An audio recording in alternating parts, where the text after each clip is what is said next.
Bueno, entonces vamos a comenzar con la presentación en relación al modelo atómico de Bohr. Listo, entonces acá estas notas. Entonces, primero que todo, nosotros tenemos una órbita circular, tenemos un electrón, tenemos un electrón orbitando en movimiento circular al núcleo, que lo tenemos acá con carga más zeta i, ¿cierto? Muy bien. Hacemos sumatoria de fuerzas en dirección radial y obtenemos claramente que la fuerza centrífuga, la fuerza de interacción eléctrica, que es la componente centrípeta, son iguales a cero, ¿cierto? Entonces acá tenemos, a ver, la fuerza centrífuga es masa por velocidad de la órbita al cuadrado sobre el radio de la órbita y la fuerza eléctrica es igual a 1/4 pi epsilon sub cero, la carga del electrón por la sobre el radio de la órbita al cuadrado. Esto es la fuerza eléctrica y de acá el problema nos pedía que despejáramos la velocidad al cuadrado, ¿cierto? Muy bien. El problema nos pide que también hallemos la velocidad al cuadrado en términos de un número entero, que lo llamamos número cuántico principal. Es un número entero n, ¿cierto? Y esto lo llamamos número cuántico principal.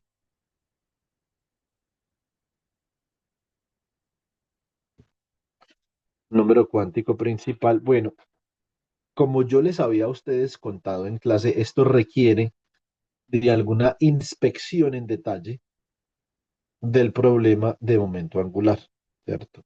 Muy bien. Entonces, primero vamos a mirar qué es momentum lineal y conversemos un poco sobre la conservación del momentum lineal, ¿cierto? Que es el título que aparece acá. Muy bien. Yo tengo dos partículas con masas m1, con masas m2, ¿cierto? Y estas partículas inicialmente tienen velocidades u1 y velocidades u2. Estoy etiquetando las velocidades iniciales de las partículas con la letra u. Las masas m1 y después de la colisión, después del choque, entonces cambian sus direcciones y las magnitudes de sus velocidades y ahora son las velocidades v2 y la velocidad v1 con la letra v. Listo. Muy bien. Yo puedo escribir la conservación del momentum lineal de esta forma. El momentum antes de la colisión, la sumatoria de los momentum antes de la colisión sería el momentum de la partícula 1 inicial más el momentum de la partícula 2 inicial igual al momentum de la partícula 1 final más el momentum de la partícula 2 final. Acá yo puedo descomponer, por favor, sigan los colores. Entonces acá esto está por colores. Voy a descomponer cada uno de los vectores de momentum en sus componentes rectangulares, X y Y. Esto es para el momentum vector P1i. Entonces tenemos que la componente del vector P1 inicial en dirección X, que lo denoto con I, más la componente del momentum P1 en dirección Y por J, ¿cierto? Entonces, más la componente del vector P2 en dirección I, más la componente del vector P2 en dirección J. Entonces, estos son los momentos iniciales de las partículas y van a ser igual a los momentum finales, que entonces acá tenemos el momentum de la partícula 1 en dirección X más el momentum de la partícula 1 en dirección Y, se le suma el momentum de la partícula 2 en dirección X más el momentum de la partícula 2 en dirección Y. Eh, Separo componente a componente, es decir, factorizo las componentes en X y las Y en ambos casos, en el lado izquierdo y derecho del problema de la conservación del momentum lineal, ¿cierto? Y entonces obtengo las siguientes expresiones. Estas expresiones son expresiones que hacen referencia a la conservación del momentum lineal. Entonces ustedes pueden ver que la suma de las componentes de los momentum en X es igual a la sumatoria de las componentes de los momentos en Y, en X, perdón, antes de la colisión y después de lo mismo en Y. La sumatoria de los momentum en Y antes de la colisión es igual a la sumatoria de los momentos en Y después de la colisión. Muy bien. Antes de meterme con el tema de momento angular, que es realmente lo que nos compete ahora para poder hallar otra ecuación, no pierdan el foco. El foco es que necesito otra expresión para la velocidad al cuadrado, pero en términos de un número cuántico principal que voy a llamar n. O sea, bien, listo, esto es espectacular. Vamos bien. Ahora lo que yo voy a plantear acá es lo siguiente. El momentum lineal. Entonces, momentum lineal. Hay varias formas posibles en las que yo puedo definir el momentum lineal. Una de las formas en las que yo puedo definir el momentum lineal es esta. El momentum lineal, que es la cantidad de movimiento que tiene un cuerpo, es un vector que lo podemos definir como la masa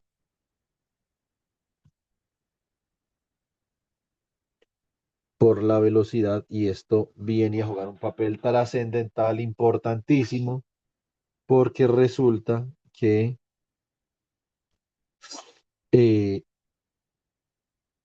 la segunda ley de Newton, como realmente fue postulada, segunda ley de Newton,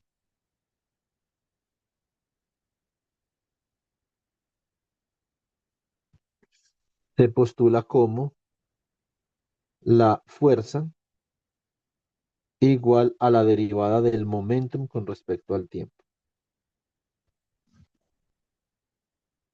Entonces, realmente el momentum es mucho más fundamental y hay mucho más detrás del momentum de lo que nosotros pensamos. La forma como se producen fuerzas, como se inyectan fuerzas desde el exterior hacia un sistema de interés tiene que ver con el momentum, con cómo cambia el momentum en un sistema. Las colisiones, no solamente las colisiones entre vehículos, sino también las colisiones que dan origen a las propiedades de la materia, las colisiones entre electrones en los materiales, las colisiones de los electrones con los núcleos, sobre todo cuando los núcleos están vibrando, las colisiones de los electrones con otros iones dentro de un material. Estas colisiones que le dan origen a la materia son colisiones que se entienden desde la perspectiva del intercambio de momentum.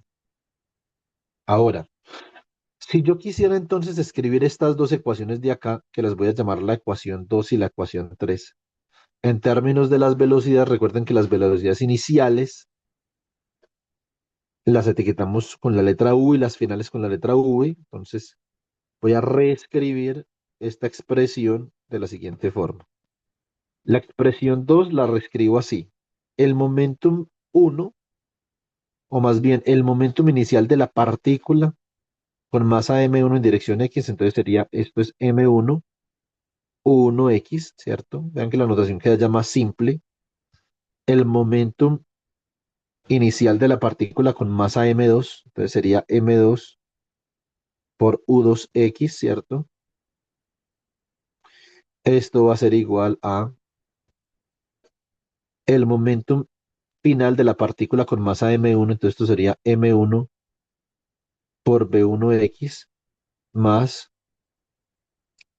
el momentum final en dirección x con la componente en x del momentum partícula con masa m2, o sea que esto me queda como m2 por la velocidad 2 en dirección x.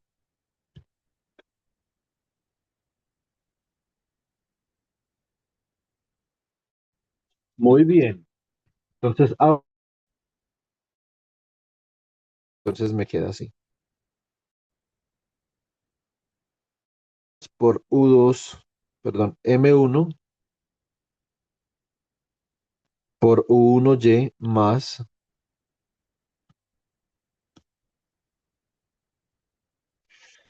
m1 por u2y es igual a M1 por B1Y más M2 por B2Y, ¿cierto? Muy bien. ¿Alguna vez quisieran ustedes resolver un problema que contenga algunas componentes de lo que es el momentum lineal y la conservación del momentum lineal? Lo podemos hacer. Este es tema de física uno. Listo. Pero, digamos, así como nosotros habíamos discutido en clase, uno de los grandes retos que habemos de encontrar, que hemos encontrado, es la incapacidad para poder utilizar el vocabulario característico de la mecánica, ¿cierto? Entonces quería introducir lo que es momentum angular. Recuerden, no pierdan de vista que lo que estamos haciendo es que estamos estudiando el átomo. Listo. Entonces acá, ¿qué es o qué se entiende por momentum angular?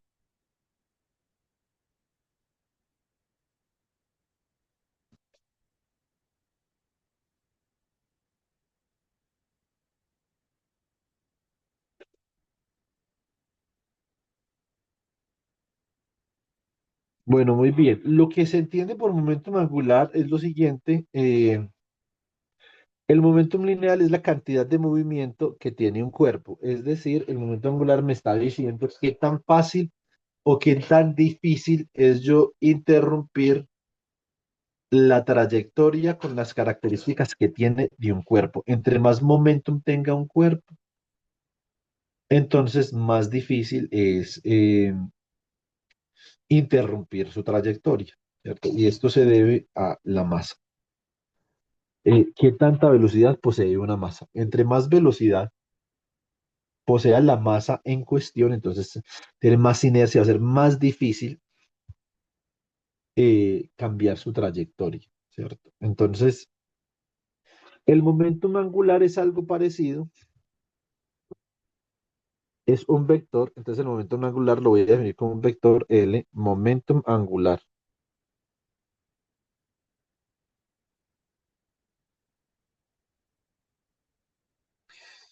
Es un vector L que es igual al producto cruz entre R y P, ¿cierto?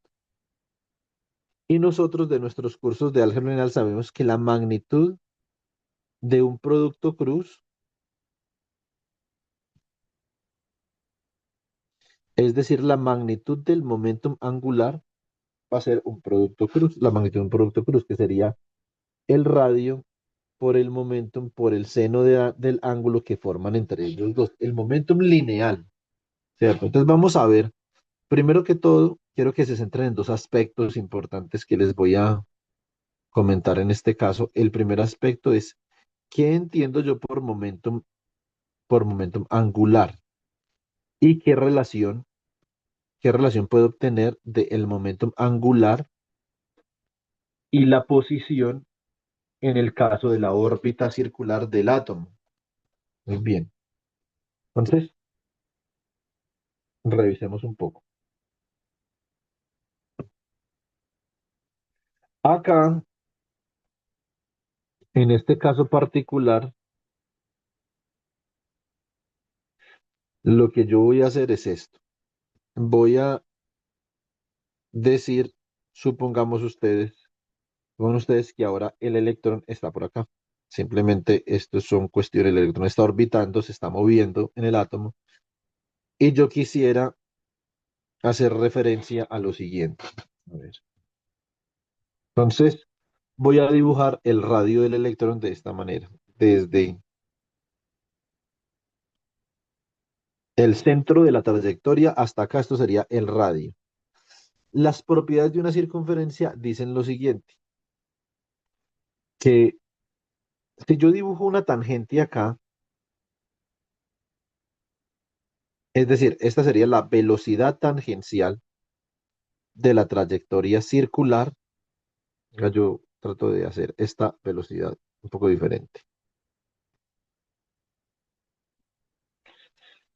Esta es la velocidad tangencial de la trayectoria circular. El radio y la tangente están siempre a 90 grados en un círculo. Por lo tanto, eso es un ángulo de 90 grados.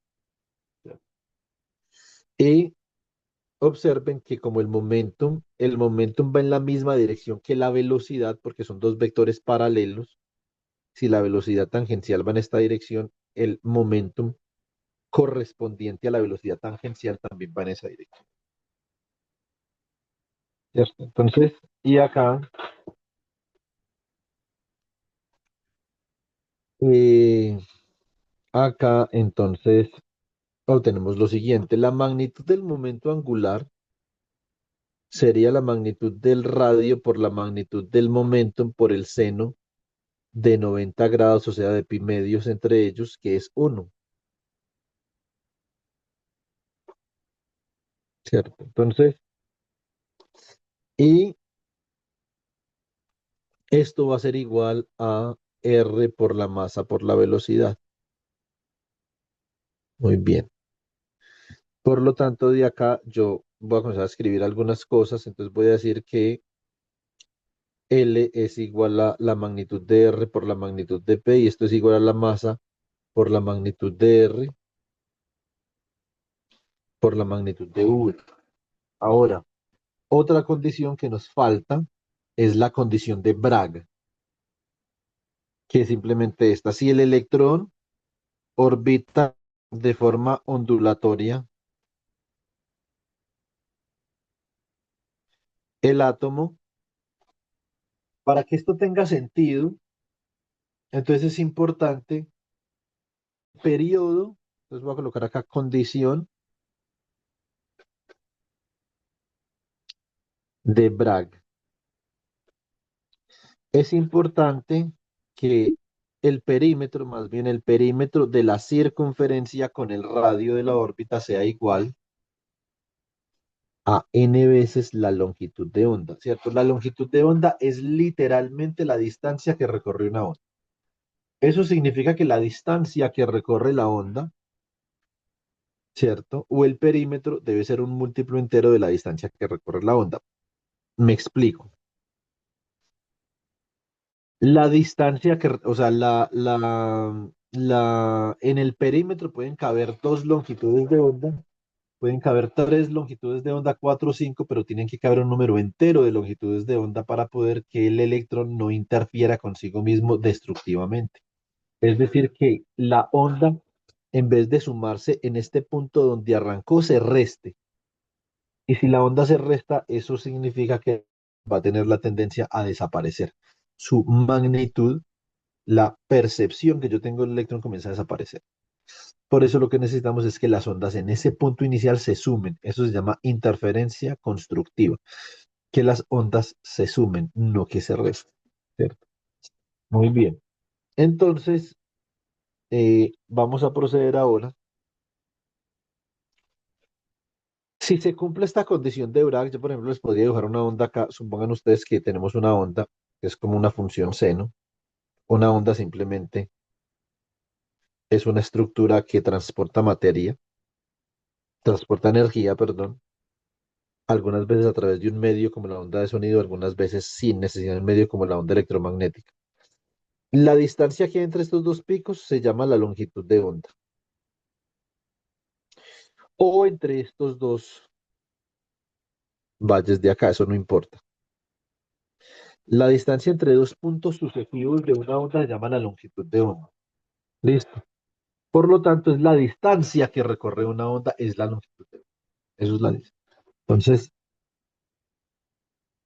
la distancia que recorre la onda, ¿cierto? Observen que es literalmente la distancia que recorre una onda antes de que ella se repita, ¿cierto? Entonces, en el sentido de que un evento vuelva a ocurrir, como este pico de acá. ¿Qué distancia recorre la onda antes de que vuelva a haber un pico? Eso es la longitud de onda, ¿cierto? Entonces, y pueden ondas con longitudes de onda más pequeña. Eso significa que recorre menos distancia antes que un evento se repita. Por ejemplo, esta onda que voy a dibujar acá es una onda que va más rápido, ¿cierto? Porque antes de que el evento se repita, entonces esta onda recorre una distancia menor.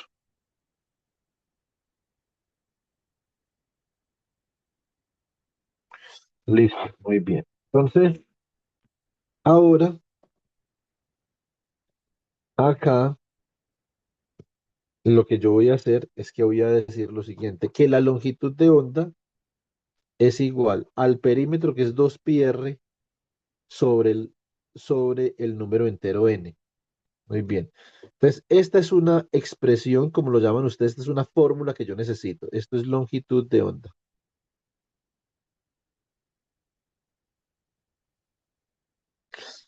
Ahora voy a obtener otra expresión diferente. Necesito saber cuánto vale el momentum. Observen que acá tengo el momentum. Este sería el momentum del electrón y el electrón, bajo esta lógica de Niels Bohr, es una partícula que tiene longitud de onda. ¿Cómo es el momentum de las partículas que tienen longitud de onda? Pues entonces, acá lo que tenemos es que el momentum va a ser igual a la constante de Planck sobre la velocidad de la luz. Pero, sí, la constante de Planck sobre la velocidad de la luz, no sobre lambda, perdón, sobre la longitud de onda. ¿Cierto? La energía de una partícula que tiene eh, longitud de onda, entonces sería h por 6, donde aparece c, sobre lambda, ¿cierto? Porque la energía es p por c, ¿cierto? Pero esta expresión de acá no la vamos a utilizar, simplemente es una referencia. Listo. Ahora que ya tenemos, bueno, vamos a volver a enumerar las ecuaciones. Entonces acá vemos la ecuación 3. Como no voy a utilizar, bueno, entonces esta es la ecuación 2 reescrita en términos de velocidad, la ecuación 3 reescrita en términos de velocidades, como no voy a utilizar ni la 2 ni la 3, pues no etiqueto aquí la 4. Esas dos ecuaciones las voy a utilizar. Entonces, voy a decir que esta ecuación de acá es la ecuación 4 y esta de acá es la ecuación 5. Entonces, observen, no, mentiras. Esta de acá va a ser la ecuación 4, la ecuación del momento angular. Esta de acá va a ser la ecuación 5 y esta va a ser la ecuación 6. Observen que yo puedo reemplazar la ecuación 6 en la ecuación 4. Entonces reemplazamos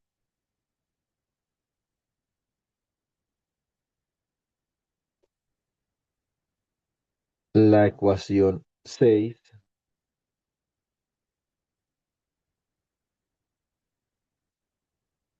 en la ecuación 4.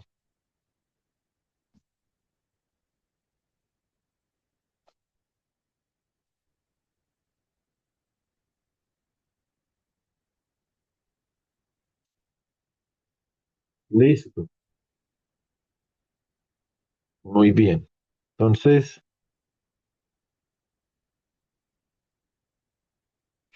ahora lo que vamos a hacer es lo siguiente. Eh, Cuando yo reemplazo esto, me va a quedar que L es igual a R por P, ¿cierto? Entonces, me queda como algo así. Entonces, L igual a R por P, pero P no es otra cosa que H sobre lambda. O sea que esto queda H sobre lambda, ¿cierto? Muy bien, esta va a ser la ecuación 7. Reemplazamos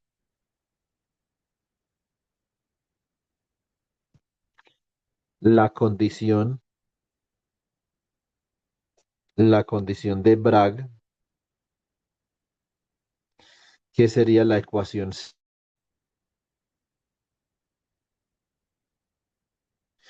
en la ecuación 7.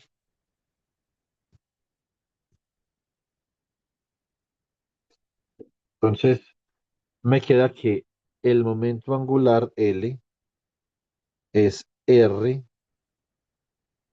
por H sobre lambda, que esto sería R por H, lambda es 2pi R sobre el número entero n, ¿cierto? Acá se me cancelan cosas, se me va este R con este R, el n sube, al numerador me queda n por H sobre 2pi. Simplemente voy a decir que voy a definir H sobre 2pi como una cantidad, llamar H barra. H, recuerden que es la constante de Planck. O sea que esto me queda como NH barra y esto a su vez es la masa por R por la velocidad. Muy bien.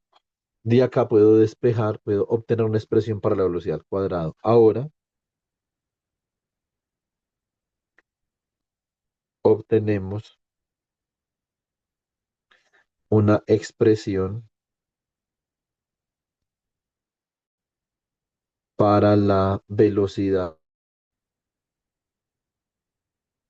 al cuadrado.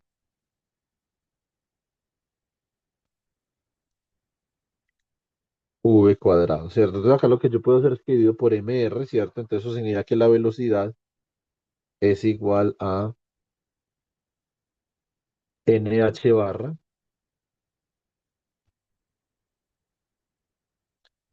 sobre mr. Y de acá la velocidad al cuadrado me va a quedar como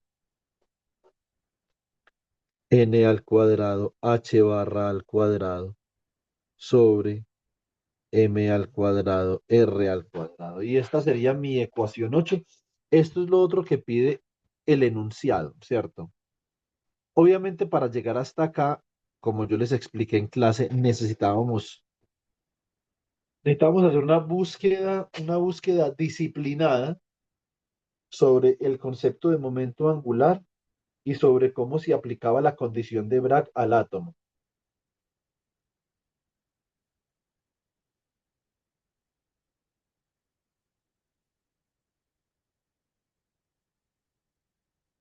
Listo,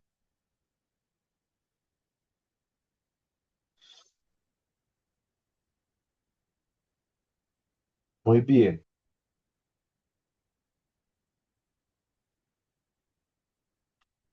Entonces, proseguimos,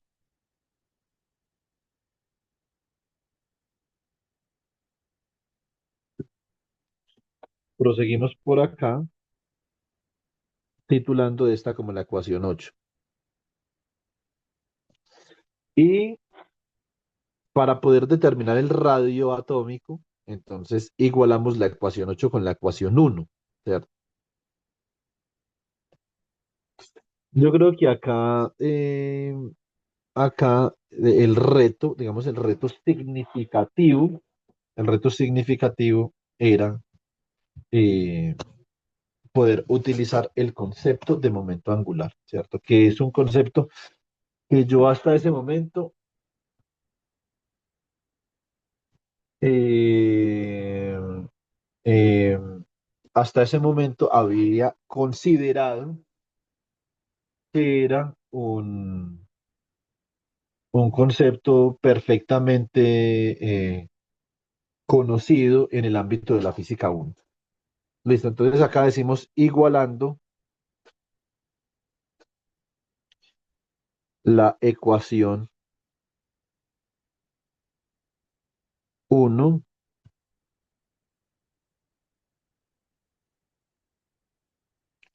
y la ecuación 8, obtenemos la ecuación 8 está en verde, escribámosla en verde, entonces n cuadrado h barra al cuadrado sobre m cuadrado r cuadrado. Listo. Miremos la ecuación 1 en qué color está.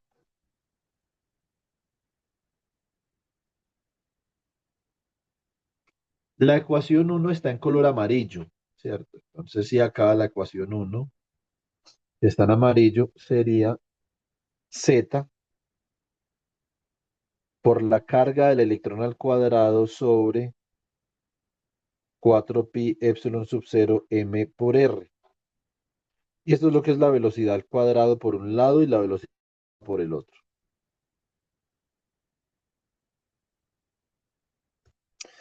Muy bien. Acá lo que yo puedo hacer es lo siguiente. Voy a cancelar esta M de acá con este cuadrado, esta R con este cuadrado. Si ustedes quieren verlo de otra forma, pueden multiplicar ambos lados por M y cancelan, y multiplicar ambos lados por R y cancelan. ¿Cierto? Muy bien. Entonces,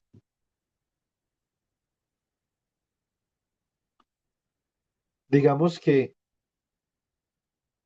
eso en ese orden de ideas me permitiría, me permitiría determinar, eh, me permitiría determinar el radio atómico, ¿cierto? Entonces vamos a mirar.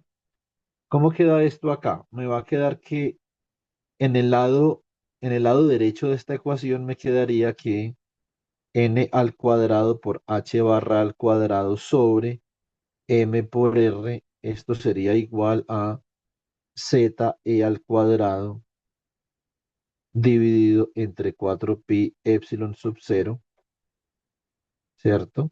Sí, así. Muy bien. Entonces lo que yo voy a hacer es esto. Voy a cruzar multiplicar, ¿cierto? Entonces multiplico aquí en cruz y multiplico aquí en cruz, ¿ok? Y de esta multiplicación en cruz, entonces voy a obtener lo siguiente. Obtengo que 4pi epsilon sub 0 n al cuadrado h barra al cuadrado es igual a z e al cuadrado por la masa por el radio. Aquí claramente yo lo que puedo hacer es que puedo dividir ambos lados de la ecuación por z e al cuadrado m, ¿sí o no? Entonces z e al cuadrado m. Y esto me va a quedar como 4pi epsilon sub 0 h barra al cuadrado dividido entre la masa por la carga del electrón al cuadrado. Y ustedes se preguntarán, ¿usted qué acaba de hacer con la n al cuadrado y con la z? La n al cuadrado, entonces, y la z al cuadrado la saco por acá, acá me queda n al cuadrado y acá me queda sobre z. ¿Por qué la saco? La saco por una razón muy importante. Eh, eh, la saco por una razón muy importante y es que en lo blanco, en lo que queda en lo blanco, todas son constantes fundamentales, ¿sí o no? Esto es lo que yo llamo el radio de Bohr o el radio atómico fundamental. Entonces el radio atómico fundamental va a ser igual a 4pi epsilon sub 0 h barra al cuadrado sobre me al cuadrado. Y vamos a mirar cuál es la interpretación de esto. A ver, si yo tengo el átomo de hidrógeno, entonces acá tengo átomo de hidrógeno.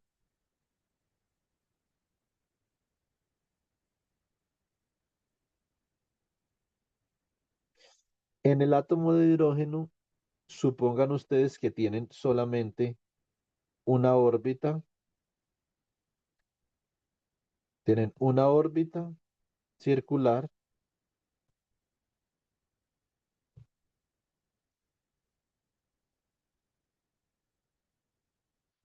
y tienen el núcleo. Pero el núcleo está formado solamente por un protón, es decir, una partícula con carga más E. ¿Cierto? Muy bien. Si yo quisiera definir la distancia a la cual se encuentra el electrón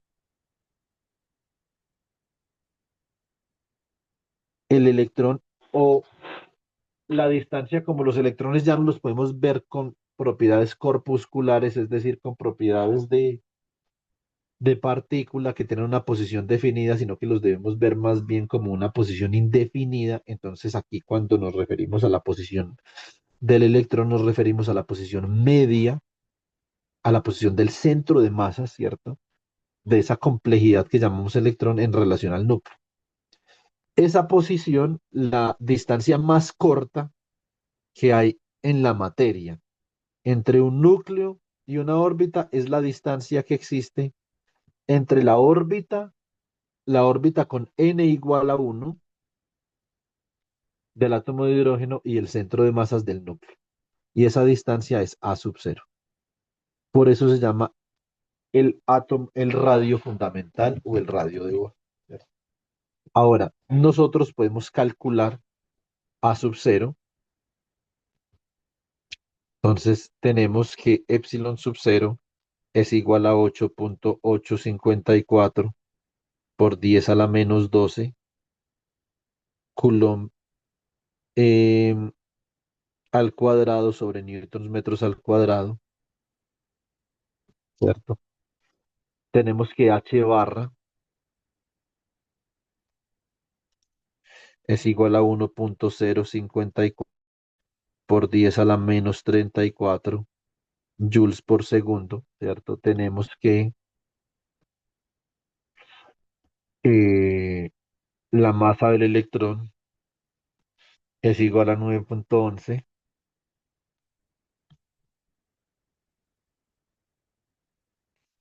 por 10 a la menos 31 kilogramos. Y tenemos que la carga del electrón es 1.6 por 10 a la menos 19 coulomb. Entonces A sub cero, el radio fundamental A sub cero, primero le voy a calcular o le voy a hacer un análisis dimensional. ¿Listo? Entonces, ¿cuáles son las dimensiones de A sub cero? Van a ser las mismas dimensiones de 4pi epsilon sub cero h barra al cuadrado sobre me cuadrado. Muy bien. Entonces, lo que hacemos cuando hacemos análisis dimensional es que reemplazamos las dimensiones. Así de sencillo, ¿cierto? Entonces, tenemos que las dimensiones de epsilon sub cero son coulomb al cuadrado sobre newtons metros al cuadrado, ¿cierto?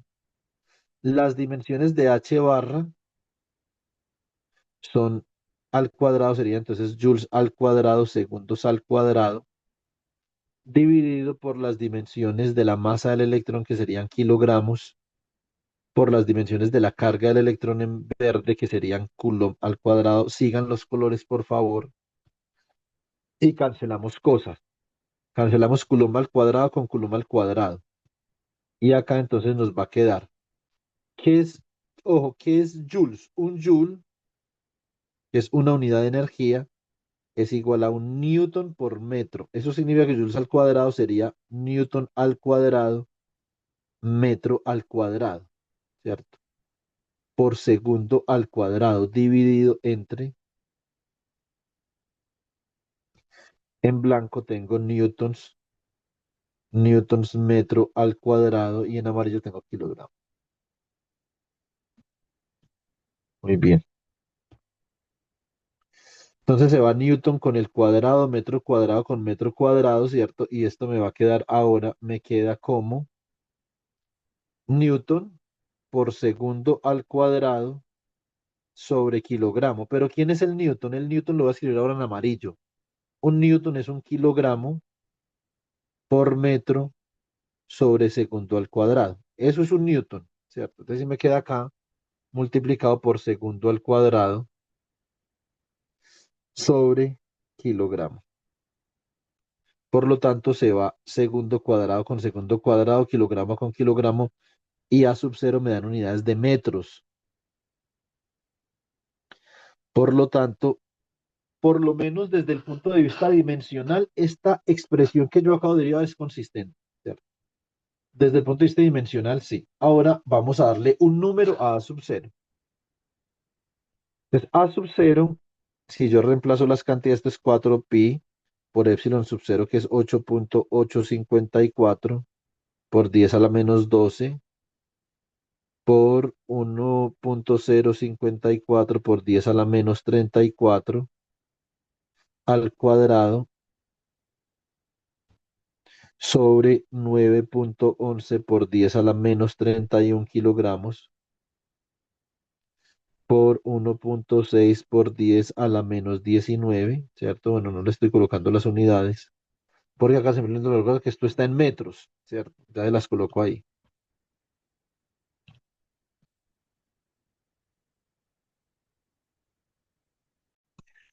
Muy bien. Si yo reemplazo en una calculadora, esto me debe de dar de 0,529 por 10 a la menos 11 metros. Eso es pequeño. Realmente es pequeño porque el átomo tiene un volumen pequeño, ¿cierto? Entonces, o dicho de otra forma, 5,29 por 10 a la menos 10 metros.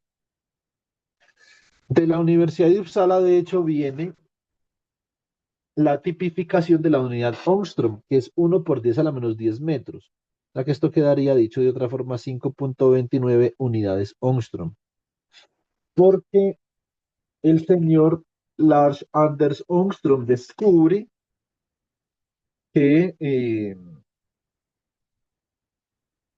la escala atómica, en la nanoescala, la distancia característica, es decir, la distancia a la cual se encuentran separadas las unidades, ya sean átomos, moléculas, capas, etcétera, es del orden de 1 por 10 a la menos 10 metros. Muy bien. Mm, ahora seguimos con la parte de energía. Hay veces que en la calculadora tiene problemas porque son números muy pequeños. Digamos, uno puede estimar esto de esta forma. Arriba queda 10 a la menos 34 al cuadrado. O sea que esto sería como del orden de 10 a la menos 12 por 10 a la menos 68, ¿cierto? Y en el denominador esto me va a quedar de qué orden. Esto me queda como del orden de 10 a la menos 19 por 10 a la menos 19. No, esto sería menos 19, esto sería menos 38, esto menos 31. Ya que esto acá queda del orden de 10 a la menos 80 sobre 31 y 38 es 69. Sería 10 a la menos 69. O sea que esto me queda 80 menos 69, eso es exactamente 11. O sea que esto queda como del orden de 10 a la menos 11. Cierto. Entonces, así podemos nosotros estimar el orden de magnitud. Ahora, otro aspecto muy importante del átomo de Bohr es su energía, ¿cierto? Entonces, la energía total del electrón, entonces, energía total del electrón,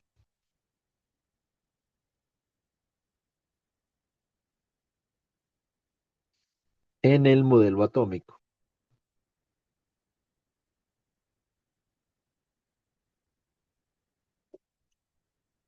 ¿cierto? Entonces, vamos a ver. El electrón tiene energía cinética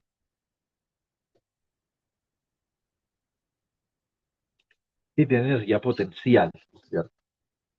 Tiene ambas. Entonces, escribimos de la siguiente forma. Escribimos energía del electrón. Tiene una parte cinética que lo voy a escribir en rosado, ¿cierto? Y tiene una parte potencial que la voy a escribir en azul. Ahora, nosotros en clase habíamos especificado que era energía potencial. Electrostática lo especificamos bastante bien, con bastante ejemplos, aquí un billete, no, mejor dicho, eso hicimos de todo, pues, ¿cierto? Entonces vamos a mirar. ¿Qué sería la energía potencial en este caso? Yo voy a dibujar la órbita del electrón y me voy a hacer la pregunta, qué precio debe de pagar el electrón para mantenerse cerca o para mantenerse lejos del núcleo? ¿Cierto? Eso es a lo que haría referencia la energía potencial eléctrica del electrón. Entonces yo tengo el electrón acá con una carga menos E y tengo el núcleo acá con una carga más ZE. ¿Cuál es la energía que debe de gastar el electrón para mantenerse a una distancia R? Esa energía, U, es igual a, aquí sí con signos, la carga del electrón que es menos E, La carga del núcleo, que es más ZE, dividido entre la distancia de la órbita del electrón.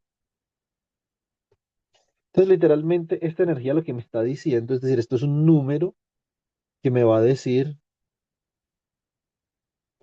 bueno, me faltó acá 4pi epsilon sub cero. Entonces, este número me va a estar diciendo qué tanto, qué tanto precio tiene que pagar para poderse mantener esa distancia R. ¿Es favorable? ¿Hay alguna favorabilidad para que el electrón se mantenga a esa distancia R o no hay? ¿Cierto? Punto importante. Eso es lo que vamos a descubrir en este momento. A ver, entonces, acá la energía cinética del electrón en la órbita sería un medio de la masa por la velocidad al cuadrado. Velocidad que ya conocemos, más la energía potencial electrostática, que sería esta, con signo negativo, menos z e al cuadrado, dividido 4pi epsilon sub 0, R. Digamos que tengo, tengo una esperanza, tengo una esperanza de que el átomo sea estable porque tengo una energía potencial electrostática negativa. Y recuerden que la estabilidad depende de que los sistemas físicos alcancen un mínimo de energía, que nosotros lo consideramos como energía negativa, es decir, que está por debajo del cero, de 0 joules, que implica que se necesita cero energía para mantener las partículas separadas a una distancia arbitraria r. Lo que nosotros queremos es poder mantener el electrón a una distancia r del núcleo y que la cantidad de energía que requerimos para ello sea negativa, para irla bajando y bajando y bajando y por lo tanto estabilizar el átomo, ¿cierto? Entonces acá estamos hablando de un tema de estabilidad atómica. Muy bien, como v al cuadrado yo ya lo conozco, entonces lo reemplazo. Esto es un medio de la masa por v al cuadrado, ¿cierto? ¿Que es quién? Volvamos aquí en la ecuación uno nos decía con claridad quién era v al cuadrado. Era z e cuadrado sobre 4 pi epsilon sub 0 m por r. Entonces, pues, z e al cuadrado sobre 4 pi epsilon sub 0 mr menos la energía potencial eléctrica, electrostática, que sería z e al cuadrado sobre 4 pi epsilon sub 0 r. Se me va a ir esta m con esta m y esto me va a quedar un medio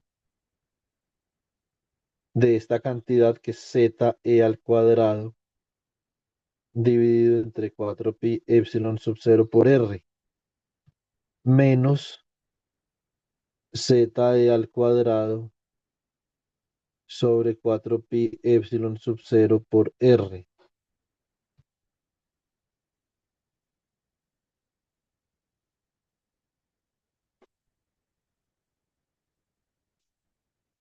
Entonces,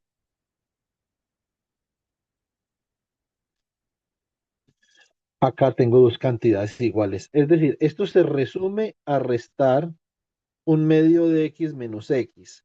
Y ustedes saben bien que esto sería menos un medio de x. ¿Cierto?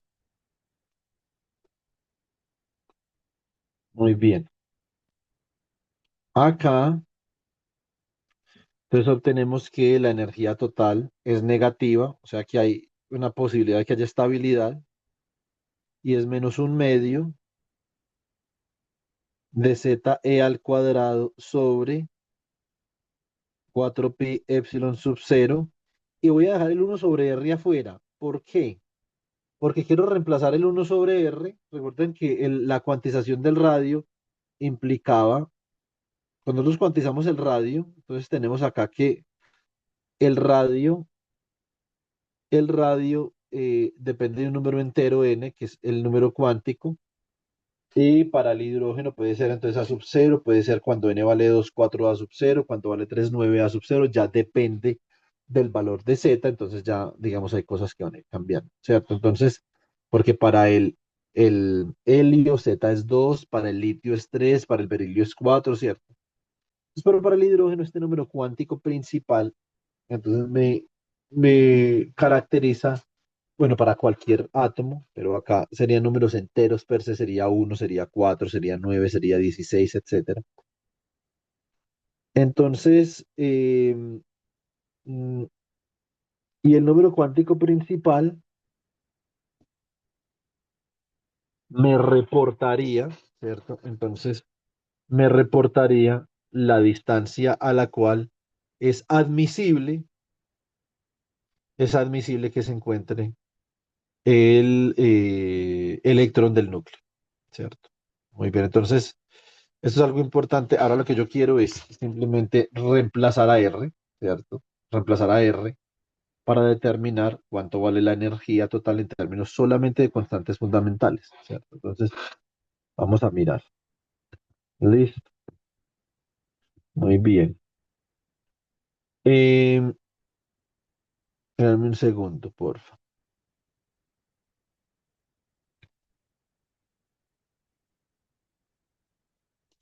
Ok. Acá, entonces tengo que esto quedaría como menos un medio que multiplica a z e al cuadrado sobre 4pi epsilon sub 0 por 1 sobre r. Entonces quedaría 1 sobre r, quedaría abajo, donde quedaría arriba me cuadrado. Abajo queda 4pi epsilon sub 0 h barra al cuadrado, ¿cierto? Y acá me va a quedar z y acá me va a quedar n al cuadrado. Por lo tanto, la energía, si yo multiplico la energía total del electrón, quedaría como menos un medio que multiplica a m por e a la 4 dividido entre 4pi epsilon sub 0 h barra todo al cuadrado. Y acá me queda z al cuadrado sobre n al cuadrado. Y esto no viene a ser otra cosa que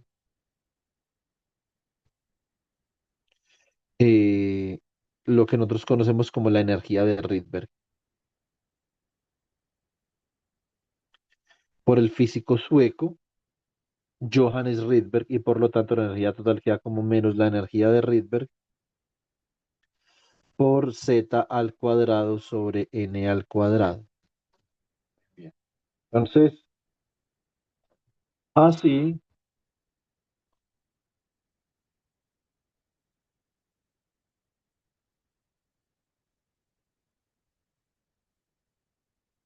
vamos a tener, digamos, podemos hacer el siguiente análisis. Eh, mm, que consta de lo siguiente. Entonces, el átomo es estable porque esta energía está por debajo del 0 joules, ¿cierto? Vamos a mirar. Primero que todo, vamos a hacer un análisis dimensional de la energía de Rydberg. Entonces, la energía de Rydberg debe dar en joules porque estamos hablando de energía, pero vamos a ver, ¿cierto? Entonces, esto sería las dimensiones de la expresión me a la 4 dividido 4pi epsilon sub 0 h barra todo al cuadrado. Entonces, esto es kilogramos cuadrados, coulomb a la 4. Este análisis dimensional es un poquito más difícil que el anterior, pero igual, digamos, sigue, sigue ahí dentro de lo que nosotros podemos hacer, ¿cierto? Entonces, vamos a mirar algo,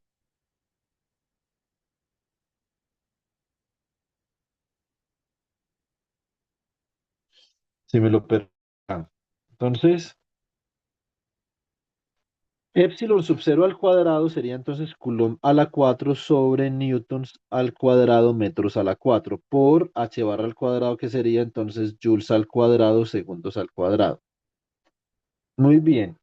Yo puedo cancelar Coulomb a la 4 con Coulomb a la 4, ¿cierto? Y puedo subir newtons cuadrados metros a la 4, entonces esto me va a quedar acá como kilogramos, dado newtons al cuadrado metros a la 4. Joules al cuadrado sería newtons al cuadrado metros al cuadrado por segundos al cuadrado. Entonces esto me va a quedar como que se me va newtons cuadrados con newtons cuadrados, se me va metros a la 4 con este a la 4 acá. Esto me va a quedar como kilogramo al cuadrado, ¿cierto? Ah, kilogramo no es al cuadrado, perdón, kilogramo es a la uno porque es la masa, no la masa al cuadrado, qué pena. Entonces, me quedan simplemente kilogramos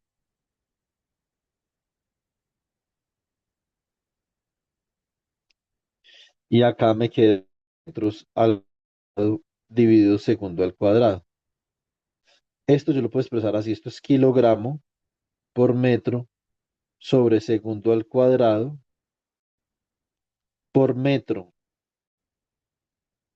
Esto es un newton. O sea que esto es newton por metro, lo que es un joule. Es decir, tiene sentido que esa expresión esté en joules porque estamos hablando de energía, ¿cierto? Ahora, hay un cambio de unidades muy importante. Yo creo que esto es uno de los santos griales de la física atómica porque nos introduce una unidad que nosotros utilizaremos de manera continuatica, que es el electron volt. Si yo, por ejemplo, calculo un número para E de Rydberg, quiero saber yo en números qué tan grande o qué tan pequeño es E de Rydberg, ¿cierto? Entonces, E de Rydberg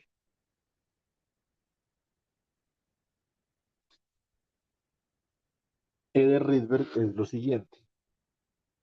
Entonces, ¿qué tan pequeño o qué tan grande es E de Rydberg? Entonces, si yo reemplazo los números, esto me va a quedar como un medio me a la 4 sobre 4 pi epsilon sub 0 al cuadrado. Si ustedes reemplazan, esto es un medio que multiplica a 9,11 por 10 a la menos 31 kilogramos. Bueno, que ya sabemos que esto da en joules, pero coloquemos las unidades por 1,6 por 10 a la menos 34 joules segundo al cuadrado. Arriba el orden de magnitud da 68 menos 31. A ver, uy, uy, uy, uy, me equivoqué terriblemente. Estoy hablando de carga eléctrica aquí, mejor dicho, mejor del todo. Menos 19 Coulomb a la 4. Menos 19 por 4 sería menos 6. Menos 31 es menos 7. Bueno, eso es un número absurdamente pequeño. Miremos abajo. Entonces me va a quedar 4 pi por 8,854 por 10 a la menos 12 Coulomb al cuadrado sobre newtons metros al cuadrado. Y acá me queda 1,054 por 10 a la menos 34 joules segundos al cuadrado. Esto también al cuadrado. Y esto de acá también al cuadrado. ¿Cierto? Bueno, muy bien. Abajo en el denominador me quedaría a la menos 12 al cuadrado es a la menos 24. Menos 24 menos 68. Dando, digamos, el orden de este cálculo sería, acá sería 10 a la menos 107 y sería 10 a la menos 24 menos 68. Esto es menos 92, ¿cierto?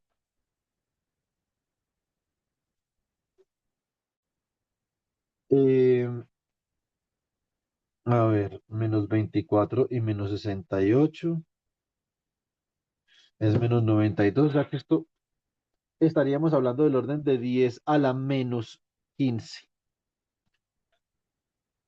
Vamos a ver realmente que esto da un poco más pequeño, pero da de ese orden. Este número de acá es más o menos 2,16 a la menos 10 joules.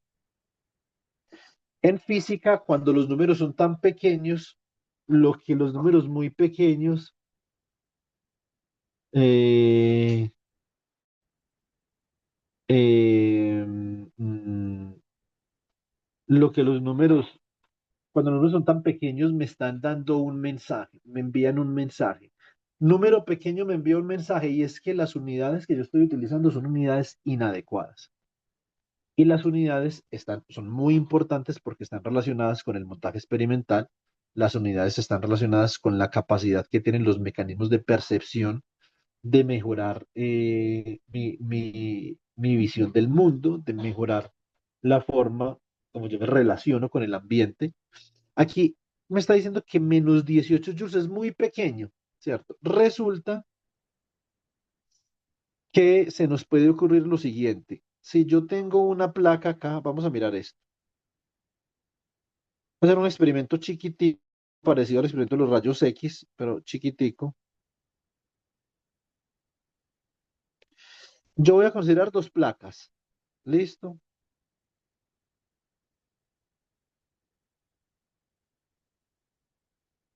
Y entre estas dos placas yo quiero mover un electrón, por ejemplo.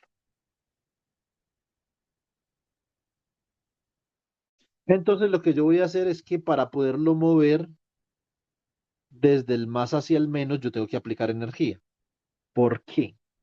Porque resulta que si esta placa está cargada positivamente y esta placa de acá está cargada negativamente, el electrón va a tender a sufrir un efecto de repulsión en relación a la placa en amarillo.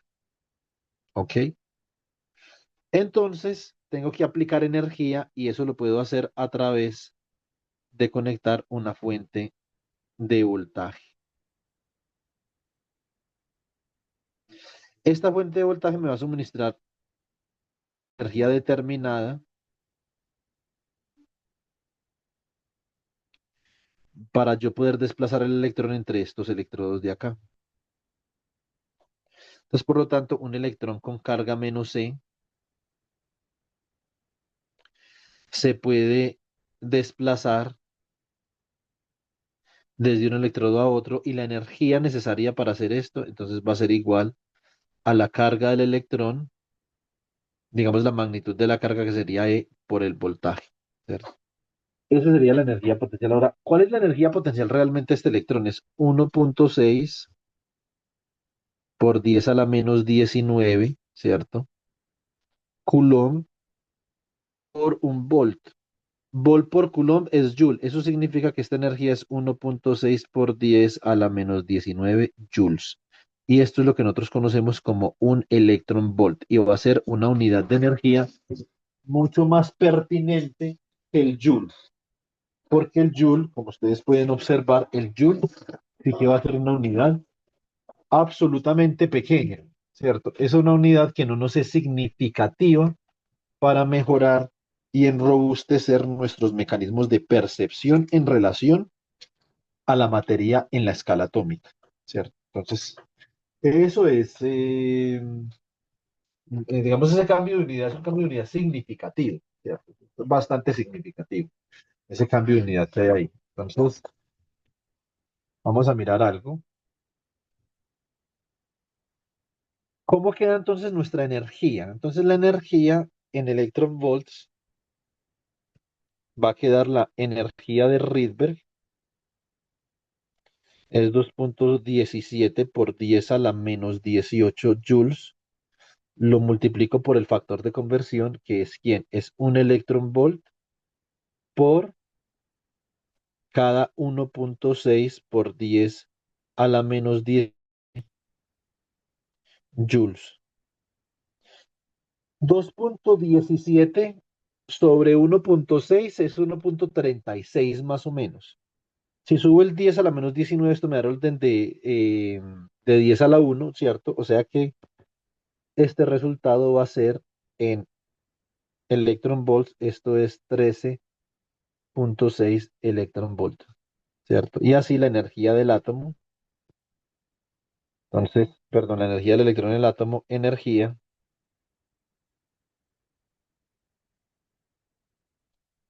del electrón en el átomo viene dada por, entonces tenemos que sería energía. Observen que la energía va a quedar también como función del número cuántico principal n. Esto significa que la energía está cuantizada, ¿cierto? Ya les explico, ya sabemos qué es la cuantización del radio. La cuantización del radio significa que el electrón no se puede encontrar a cualquier distancia del núcleo, ¿cierto? Entonces, son distancias que son indivisibles, o A sub cero, 4A sub cero, 9A sub cero, esto para el caso del átomo de hidrógeno. O sea que esto me queda como menos la energía de Rydberg por z al cuadrado sobre n al cuadrado. O sea que esto me va a quedar como menos 13,6 electron volt que multiplica a n al cuadrado sobre, perdón, a z al cuadrado sobre n al cuadrado.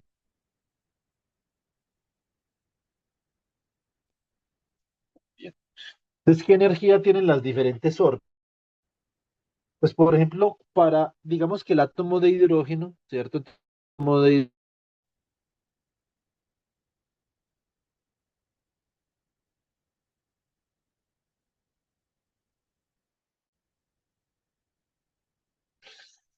yo voy a tener unas órbitas diferentes, ¿cierto? Entonces voy a tener una órbita,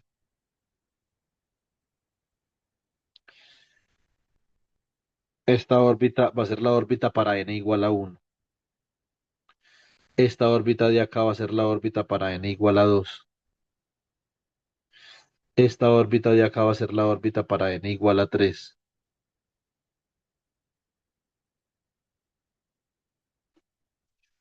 etcétera, etcétera, ¿cierto?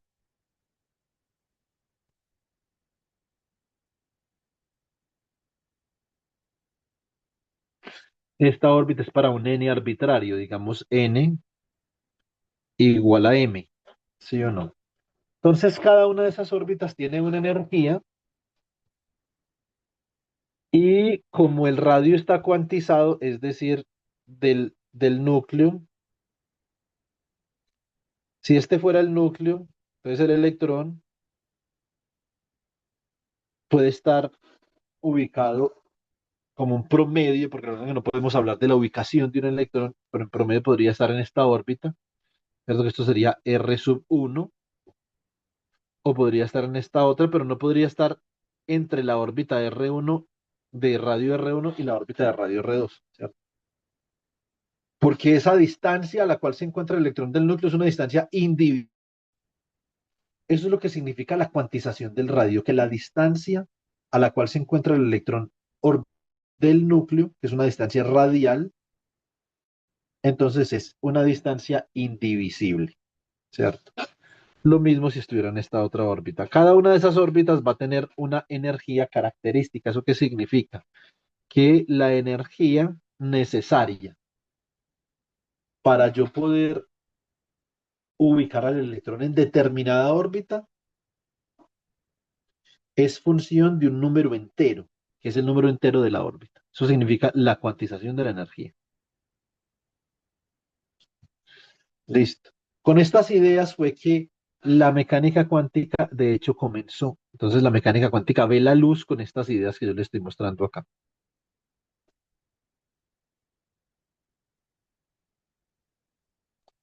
¿Cierto? Entonces, podríamos hacer, a ver si yo logro aquí dibujando. Permítanme, yo dibujo. Yo no quería dibujar las órbitas de manera circular, pero bueno, podemos intentar. A ver. Este sería como el núcleo.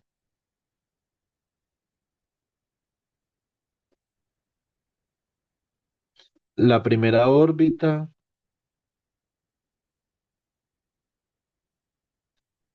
la segunda órbita,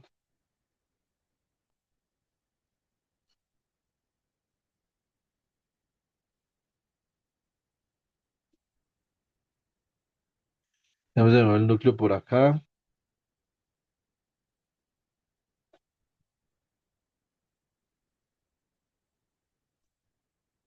la tercera órbita,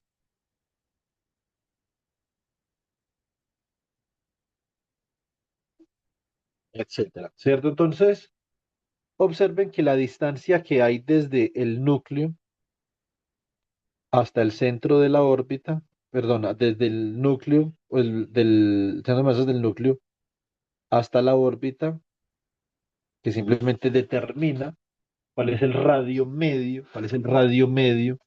al cual puede estar el electrón del núcleo. Entonces, depende de un número entero. Para la primera órbita, el número entero, que es el número cuántico principal, es n igual a 1. Para la segunda órbita, el número entero es n igual a 2.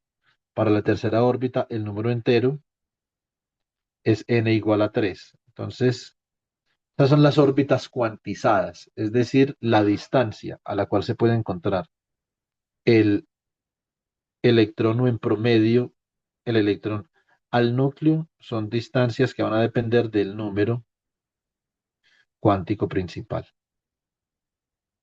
¿cierto? Estas distancias son indivisibles. El electrón no puede estar entre R1 y R2 en promedio, ¿cierto? Eso implica que el radio atómico está cuantizado. Esto es la cuantización del radio atómico. La cuantización de la energía implica que cada una de esas órbitas va a tener una energía. Entonces vamos a ver, para el átomo de hidrógeno tiene Z igual a 1. Entonces la energía, observemos la energía para la órbita 1 es igual a menos 13,6 electronvolt. Si n vale 2, tengo que dividir, observen, tengo que dividir 13,6 entre 4, porque 2 al cuadrado es 4, ¿cierto? Entonces, a ver, acá dividimos 13,6 entre 4 y es 3,4, o sea que E2, vea, utilicemos colores, los mismos colores de las órbitas. La órbita con n igual a 1 está en rojo. Entonces E1 es igual a 13,6 menos 13,6 electronvolt. Observen que en la medida que yo aumento la órbita, me voy acercando más al cero, es decir, la energía del electrón deja de ser menos negativa y por lo tanto el electrón se comienza a excitar o a estimular. E2 entonces sería menos 3,4 electronvolt. En moradito o en rosadito puse E3, entonces ahora lo que tenemos que hacer es que tenemos que dividir 13,6 entre 9, ¿cierto? Porque 3 al cuadrado es 9. Entonces en rosadito vamos a tener que la energía de la órbita 3 es igual a 1 o a menos 1,5111 electron volt. Observen que se hace menos negativa entre se excita el electrón. ¿Qué significa excitarse? Significa que si el electrón se encuentra en esta órbita y el electrón absorbe energía, por ejemplo, de un láser o absorbe energía de la luz, entonces la luz estimula el electrón y el electrón como consecuencia va a poder hacer transiciones, ¿cierto? Entonces hace una transición a la segunda órbita o también puede hacer una transición a la tercera órbita, dependiendo de qué tanta frecuencia, cuál sea la frecuencia del campo electromagnético que está absorbiendo, es decir, la frecuencia de la luz. Entonces la luz puede excitar o estimular el electrón a diferentes niveles. Entonces, eh, esta es la imagen que nosotros tenemos del átomo. Eh, También, por ejemplo, existen los procesos de relajación de energía. ¿Qué sucede después de que el electrón ha sido estimulado? Pues naturalmente, cuando el electrón es estimulado, también él puede relajar su energía, es decir, pierde energía y como consecuencia de perder energía, entonces emite luz. Ya no la absorbe, sino que la emite. Entonces, este proceso que les acabo de mostrar acá, este es un proceso de absorción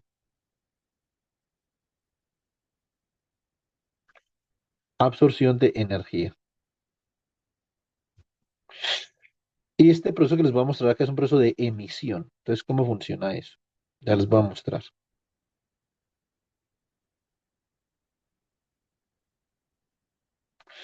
Supongan ustedes que ustedes están en el nivel 3 como electrón. Entonces, el electrón, en el nivel 3 el electrón relaja o decae a un nivel de energía inferior.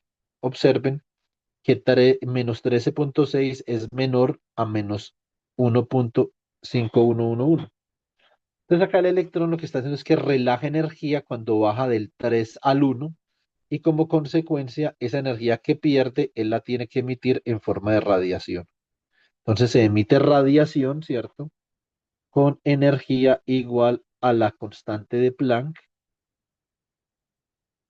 no h barra, sino la constante de Planck por la frecuencia, lo que es igual a h por la velocidad de la luz sobre la longitud de onda. Bien.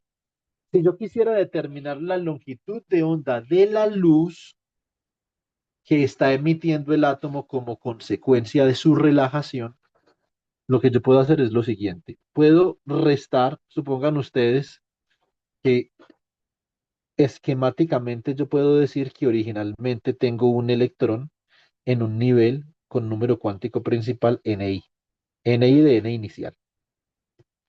Y él decae a un nivel caracterizado con un número cuántico NFF de final. Entonces, originalmente el electrón se encontraba excitado en el nivel NI y él decae hasta el nivel NF, que es un nivel de menor energía, por lo tanto le da más estabilidad. Los electrones siempre van a tener la tendencia de decaer. Entonces, acá, en este proceso de decaimiento, el electrón emite radiación. Como ha perdido energía, esa energía se emite en forma de radiación y esta energía es igual a Hc sobre lambda. Acá en el nivel con número cuántico Ni, acá va a haber una energía Ni igual a menos la energía de Rydberg por z cuadrado sobre Ni cuadrado, ¿cierto? Y lo mismo en el nivel de energía con número cuántico Nf, etiquetado en azul, va a haber una energía Enf igual a menos E de Rydberg por z al cuadrado sobre Nf al cuadrado. Una pregunta que se hacían en Suecia en esta época en relación a estos experimentos era la siguiente. Eh, ¿Cómo calcular la longitud de onda de la luz que se está emitiendo? Estos átomos, cuando se estimulan los electrones, por ejemplo, usando baterías con alto voltaje, y después de que el electrón está estimulado, él decae y como proceso de decaimiento comienza a emitir luz. Eso es el tubo de descarga del gas de hidrógeno. Entonces, lo que vimos en clase en el video, él comienza a emitir radiación electromagnética de diferentes colores, ¿cierto? Entonces, acá,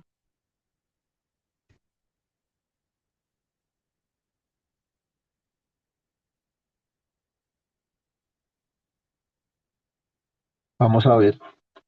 Lo que yo puedo hacer es que puedo restar las energías. La diferencia de energías, esto no es, digamos, del todo cierto. Esto tienes, a ver, esto es cierto, pero hay algunas precisiones que se tendrían que hacer en otros casos, ¿cierto? Entonces, pero digamos que no les quiero como dar una información incompleta e inconclusa. Yo puedo restar las energías, ¿cierto? Yo resto las energías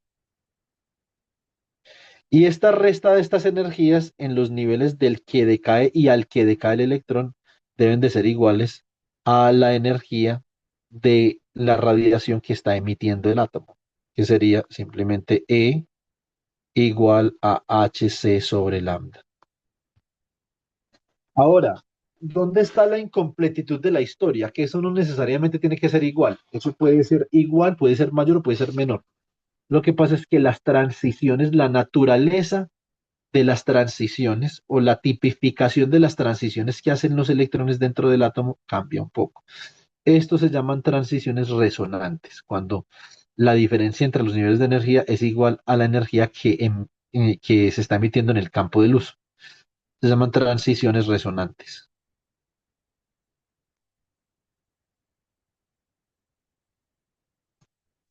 ¿Ok? Y acá, como consecuencia, entonces yo puedo decir, listo, entonces esto es menos E de Rydberg por z al cuadrado, ¿cierto? Sobre ni al cuadrado menos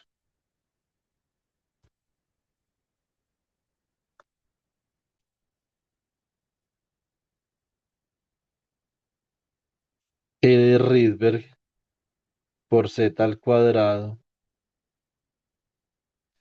sobre nf al cuadrado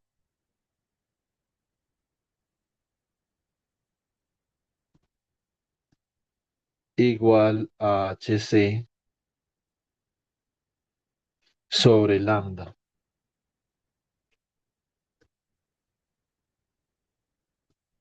Muy bien, entonces lo que yo puedo hacer acá, observen que esto es un menos por un menos, esto da más.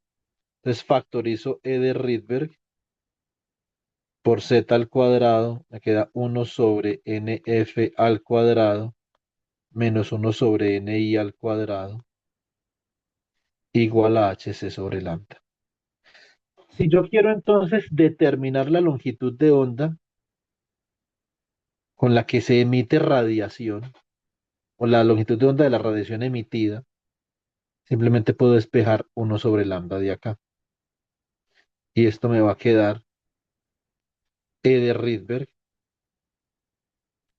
por z al cuadrado sobre hc, que multiplica a uno sobre n final al cuadrado menos uno sobre n inicial al cuadrado. ¿Cierto? Este numerito de acá se llama la constante de Rydberg, RH, y esto se llama Rydberg's formula.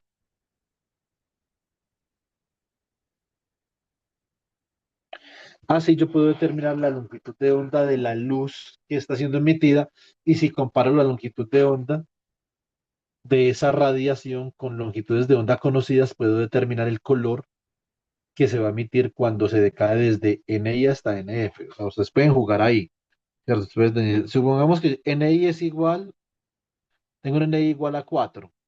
¿Qué radiación, qué color de radiación se emite cuando decae a NF igual a 3 o cuando decae, por ejemplo, a NF igual a 2, cuando decae, por ejemplo, a NF igual a 1, ¿cierto? Entonces, diferentes colores de radiación se van a emitir, ¿cierto? Entonces acá guardamos.